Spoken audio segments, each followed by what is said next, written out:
makapaniwala. Nagbalik ka na nga, Elisa. Oo, Michael, nagbalik na ako. At hindi na ako mawawala ulit. Tagal kitang inantay. Akala ko hindi kita makita ulit eh.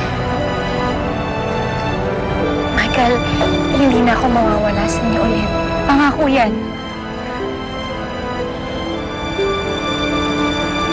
Daddy, bakit kayo malungkot?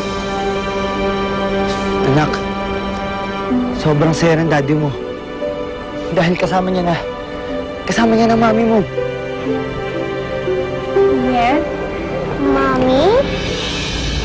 Hindi totoo yan! Sophia? Ninya? Hindi totoo yan. Ako ang mami mo. Hindi siya. Sophia, Eliza, wala ka ng lugar dito. 7 taon kang nawala.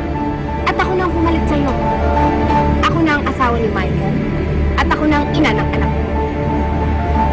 Hindi totoo yan. Hindi totoo yan. Mga Elisa! hayop kayo! Elisa! Mga hayop kayo, mama! Elisa! Elisa! Oh, mukhang nananaginip ka, Michael, ah. Oo. Parang totoo yung panaginip ko eh.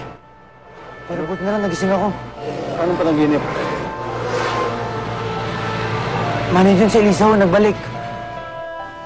Bakit parang seryoso ko?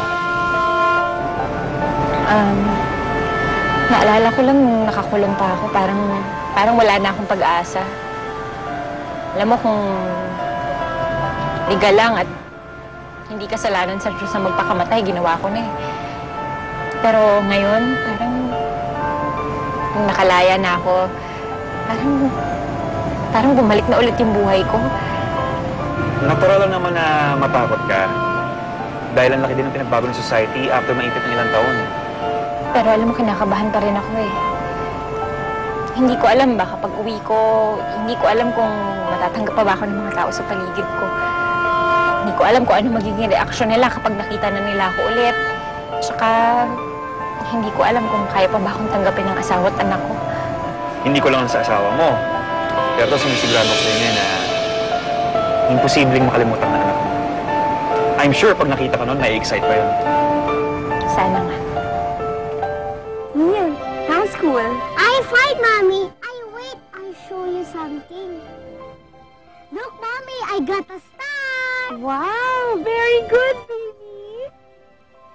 That's you and Daddy. Tapos si Michelle and me.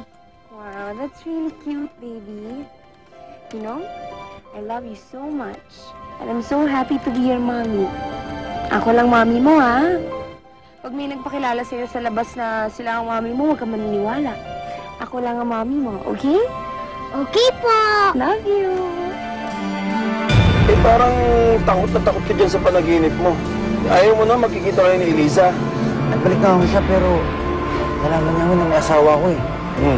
Nagalit siya tapos bigla niya ako binaril. Buti nga yun lang ginawa sa'yo eh. Yung una ko ang asawa, nung mahuli kong may babae, muntik nang patulong si Junior habang natutulog ako eh. Serious? Naisip ko lang, Manny. Ano sa tingin niyo? Mali ba yung ginagawa ko?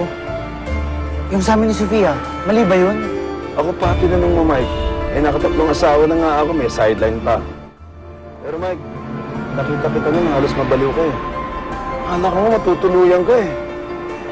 Pero hindi kita masisisi dyan sa desisyon mo na diretso muli ang buhay mo. 7 taon din yun, no? Saka, lalaki ka. Pero Manoy, paano kaya kung magbalik talaga sa Eliza? Nako, hindi na babalik yun, saka malaking gulo yun. At saka kung babalik siya, dapat noon pa, di ba? Alam niyo, tama kayo. Sa panaginip na ako na pwede magkita. Malapit na ako, Michael. Magkikita na tayo. Magkakasama na tayo ulit, mahal ko. Antayin mo lang ako.